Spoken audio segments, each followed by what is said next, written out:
اپنی ایڑیوں پر، ومن اور جو کوئی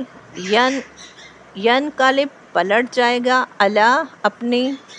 عاقبئی ہی اپنی دونوں ایڑیوں پر، فلن تو ہرگز نہیں، یا ضرورہ وہ نقصان دے گا، اللہ کو شیئا کچھ بھی، وَسَيَجْزِي اور عنقریب بدلہ دے گا، اللہ الشاکرین شکر کرنے والوں کو۔ اس آیت میں بتایا جا رہا ہے کہ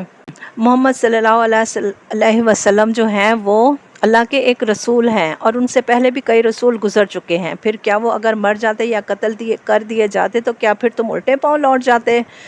یاد رکھو، جو الٹے پاؤں پھر جائے گا تو اس سے اللہ کو کوئی نقصان نہیں ہوگا، بلکہ وہ خود اپنا ہی نقصان کریں گے۔ ہوا یہ تھا کہ جب نبی کریم صلی اللہ علیہ وسلم کی شہادت کی خبر جو ہے وہ غزوہ احد میں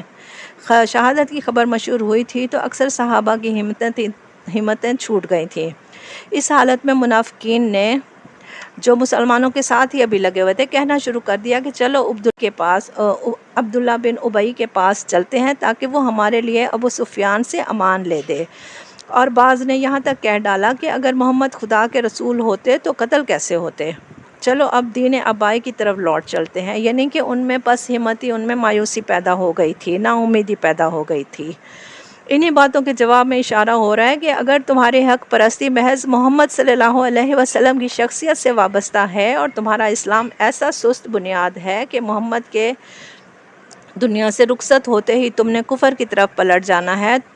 جس سے نکل کر تم آئے ہو، تو پھر اللہ کے دین کو بھی تمہاری ضرورت نہیں ہے، نہ ہی اللہ کو تمہاری ضرورت ہے۔ حضور صلی اللہ علیہ وسلم کے انتقال کی خبر سن کر لوگوں کو بہت صدمہ ہوا، لوگ ہل گئے تھے، حضرت عمر جیسے لوگ بھی ہل گئے تھے۔ تو پھر اسی کے سلسلے میں اسی پس منظر میں اس آیت کا نزول ہوا تھا۔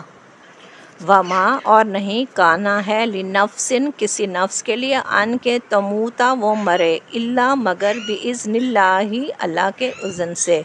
کتاباً لکھا ہوا ہے، مؤجلہ مقرر وقت، ومن اور جو کوئی یرد چاہتا ہے، ثواب بدلہ دنیا کا، نؤتی ہی ہم دے دیتے ہیں اسے، منہا اس میں سے،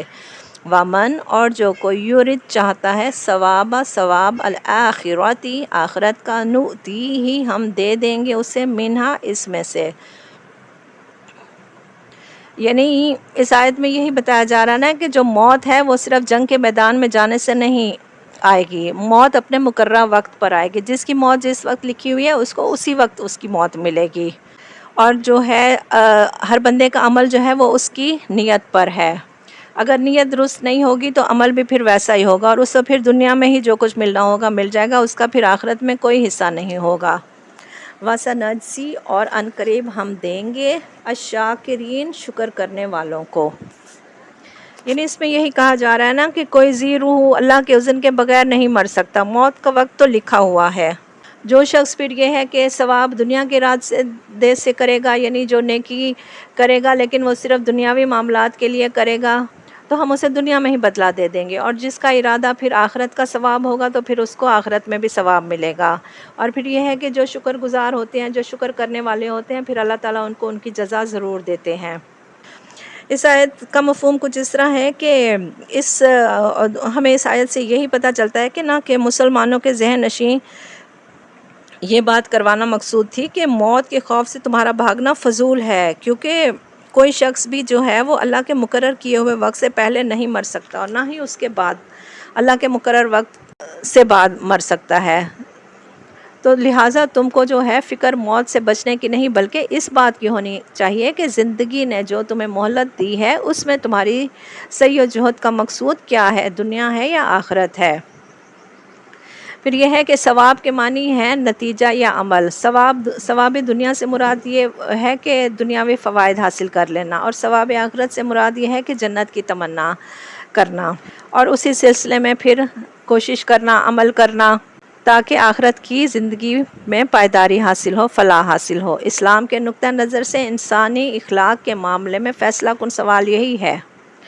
کہ آدمی جو دوڑ دھوپ کر رہا ہے وہ دنیاوی ہے یا دینی کے لحاظ سے ہے۔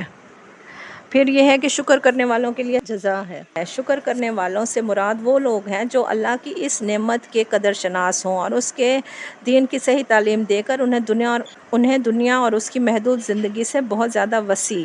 اور ایک ناپید عالم کی خبر دیں، اور انہیں اس حقیقت سے آگاہی بخشی جائے کہ انسانی کوشش کے نتیجے میں دنیا کے چند سالہ زندگی محدود نہیں ہے، بلکہ زندگی کے بعد ایک اور عالم بھی ہے جہاں پر ہمیں جانا ہے، اور وہاں پر پھر ہمیں جو اصل ہمارا پھل ہے وہ ہمیں وہاں پر ملے گا۔ اس لیے جو اللہ تعالیٰ کے نیک اور شکر گزار بندے ہوں گے ان کو جزا ان کے اپنے عمل کی وجہ سے ملے گی اور ان کے عمل جیسی ملے گی، اور جو ناشکرے ہوں گے پھر ان کا انجام بھی اسی طرح کا ہوگا۔ سبحانک اللہم و بحمدک اشہد ان لا الہ الا انت استغفرک و اتوب الیک۔ السلام علیکم ورحمۃ اللہ وبرکاتہ۔